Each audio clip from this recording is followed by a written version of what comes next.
Hey there, beautiful souls, and welcome to Empowered You, the podcast where healing is real, growth is messy, and your story matters. I'm your host, Jill Ripley, author of Empowered by the Storm, spiritual seeker, and fellow traveler on this wild awakening journey.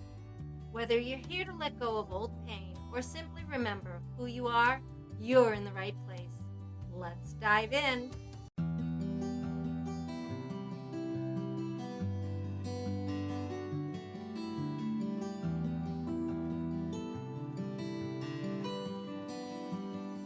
Hey there, beautiful souls, and welcome back to another episode of Empowered You, the podcast where we talk all things healing, growth, and turning pain into power. I'm your host, Jill Ripley, and it's my intention to use my own personal experience to help you or someone you love open to the idea of letting go of past pain and using it as a springboard for personal growth. Much of what I share here is inspired by my own journey that I wrote about in my book, Empowered by the Storm, Releasing the Past and Embracing the Light. If anything I talk about today resonates with you, I invite you to check it out. It's available on Amazon or through my website at empoweredbythestorm.com.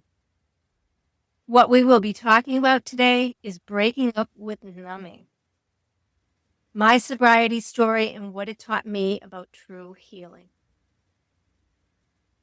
Have you ever considered that your coping mechanism might actually be the very thing holding you back from truly living?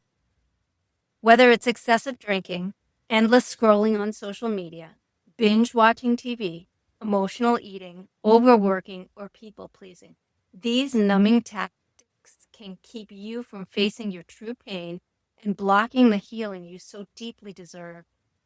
We all have our go-to habits, but at some point, what numbs us also starts to numb potential. I think one of the hardest things to come to grips with is realizing that the thing you've been using to cope with is actually masking a deeper wound, a wound that needs to be faced in order for true healing to begin. And the truth is, this is so common. Most people don't even realize they're avoiding something deeper. They just think they're unwinding or treating themselves. But it's not the behavior that's the problem. It's the unconscious intention behind it. Are you relaxing or are you just escaping? As I mentioned in my previous episode, my life has included many layers of. From a very young age, I leaned on all kinds of coping mechanisms to mask my pain and avoid doing the hard and, let's be honest, sometimes excruciating work of facing reality and healing. It took many years of avoidance, heartache, and inner chaos before I finally understood that if my life was ever going to change, I had to do the work. I had to do it fully present, without numbing myself and without numbing my feelings. You see, the healthier ways are not always easy. In fact, it's typically much harder and more time consuming.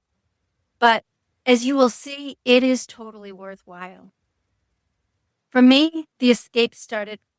I was around 11 when I first started using drugs and alcohol. By age 14, I had stopped using drugs completely as I lost all access to them when I had to move out of the city that I grew up in. But by age 18, alcohol became fairly easy to access, and it felt like the subtle permission slip to disconnect from pain. In my 20s, it was mostly weekends, getting drunk with friends. It was just kind of like what we did. It felt normal and almost expected. But by the time I hit my 30s, after my girls were born, something had changed. Wine became my nightly ritual. It went down like water, and I didn't have a shut-off switch. It was not uncommon for me to drink more than just one bottle of wine as well. I never intended to get drunk. It always just seemed to happen. And the next morning, I'd feel shame and regret, and I'd always promise myself that it wouldn't happen again. But everywhere we went, there was alcohol. All of our friends drank, and it was the centerpiece of our social life. And the truth is, bad behavior was just brushed off with a laugh and a refill. It was the wine talking, you'd say. Don't worry about it. But Deep down, I was worried about it because the truth is, alcohol became my most accepted and most dangerous coping mechanism. It dulled the pain, sure, but it also dulled my intuition, my confidence, and eventually my joy. Whether I understood it or not, alcohol created so many problems in my life. The hangovers alone, the fog, the fatigue, they chipped away at my patience. And when my patience was gone, it was the people that I loved the most who felt, namely my kids and my husband. I used to tell myself, you're doing fine. You get up, you work out, you take care of the house, you take care of the kids. What more do you want? But deep down, I knew I wasn't fully present. I was holding pain at arm's length and numbing with wine instead of facing it. What I also didn't see that I was teaching my kids without meaning to, that it's normal to hide your feelings or to drown them. And that realization, it gutted me. But it also helped me to realize that we can break the cycle, one conscious choice at a time. It wasn't until after my marriage ended, after years of emotional distance, deep denial, and painful patterns, that I finally took the steps to get sober and get help. I reached a point where I couldn't pretend anymore, and something had to change. The strategy I used to quit drinking was a simple one, and it was gifted to me by a close friend of my former mother-in-law. She had played a vital role in helping me care for my mother-in-law during her final days, and little did I know she would also become my saving grace. We had a lunch date scheduled, and even though I was nursing an intense hangover, I showed up anyway. And she took one look at me and could tell something wasn't right. When she asked, I told her the truth, all of it. I opened up about my alcohol dependence and the chaos it was creating in my life. And she revealed to me that she had also had trouble with alcohol in her past. She had been there. And she shared to me that during her lowest point, she made a decision that changed everything. She bought a pocket calendar, the old school kind. And each day she didn't drink, she marked it day by day. And those X's became a lifeline for her, a symbol of victory and something to be proud of. So for some reason, that idea hit me differently. It felt doable.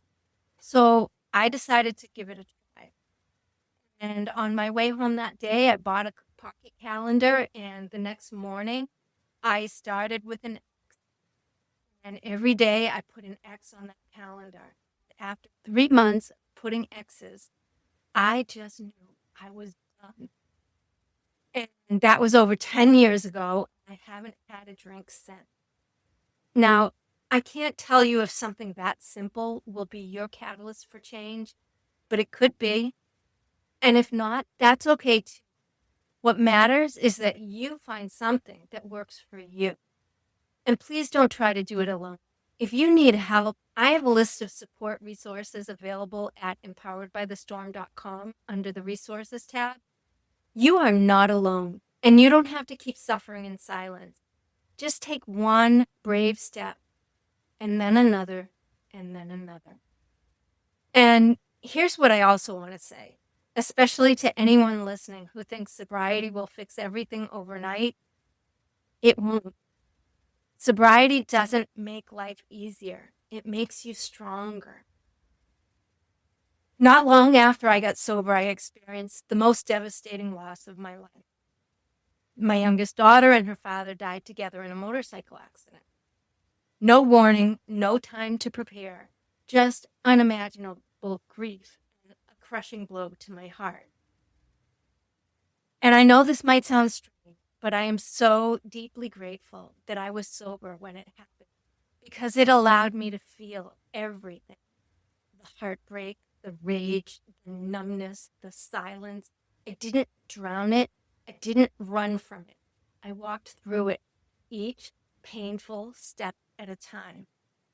And that pain, as brutal as it was, it carved a new space in me. With the help of an amazing therapist, I was able to face my past traumas, learn to understand that I am not what happened to me, and to find a new space within myself. a space for grace, a space for healing and strength that I didn't even know I had. And here's what I want to say to anyone out there who's still clinging to their coping mechanism of choice. Whether it's alcohol, food, overworking, doom scrolling, or whatever else is helping you numb, you don't have to live that way. I'm not here to shame or judge you. I get it. I lived it. I used numbing as a survival technique. But at some point, survival isn't enough. You were made for more than just getting through the day. You were made to feel. You were made to heal. You were made to expand and to be happy and joyful. And you were made to be loved. And the truth is, the pain that you're avoiding, it doesn't go away. It waits. It lingers just beneath the surface until you're willing to, or you're forced to, face it. Because the universe has a unique way of getting your attention. But when you do, and when you get the right support and you allow yourself to be held by someone who can guide you through it, everything begins to shift.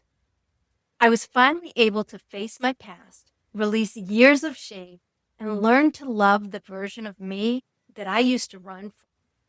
And you can too. I won't tell you life is perfect, but what I can say is that I face each day with a clear head. I know that the decisions I make are mine and not the result of fear, agitation, or lack of clarity. So if you're listening now and something inside you is stirring, maybe it's just a little whisper saying, it's time. I encourage you to get curious. Ask yourself, what am I trying not to feel? What part of me is asking to be seen and heard and healed? You can pause right now, or you can come back to this later and journal on it. Maybe you can write, the pain I've been avoiding looks like ... Or when I feel the urge to numb, what's really going on inside me? Let your truth come out. No judgment, just honesty. This is how we bring the unconscious into the light. And this is where healing. And you don't have to do it alone. In fact, you shouldn't.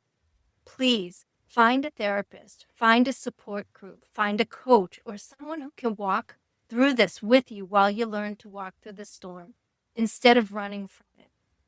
Because when you do, that storm will make you stronger than you ever thought possible.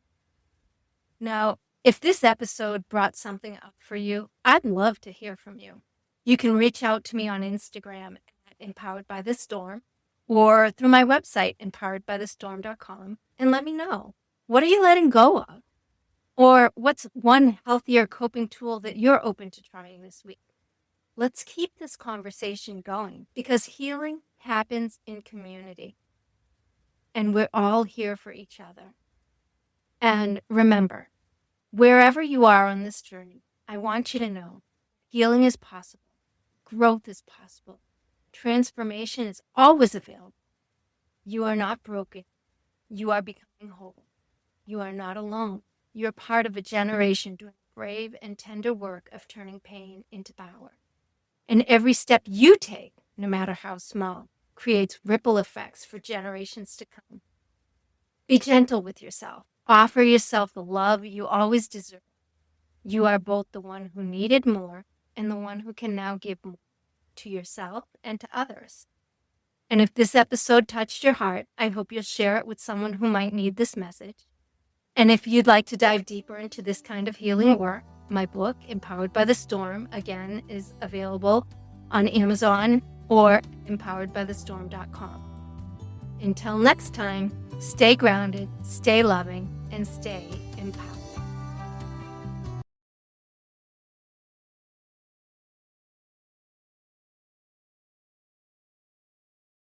Thank you so much for sharing this sacred space with me today. If this episode touched your heart, I'd love for you to share it with someone who needs a little light. Don't forget to follow the show for continued growth and spiritual connection, because healing isn't just one and done. It's a journey that I hope we can all walk together. For deeper support, check out my book, Empowered by the Storm, available on Amazon, or check out my website, empoweredbythestorm.com, for free healing tools and resources. Until next time, stay grounded, stay loving, and stay empowered. You've got this.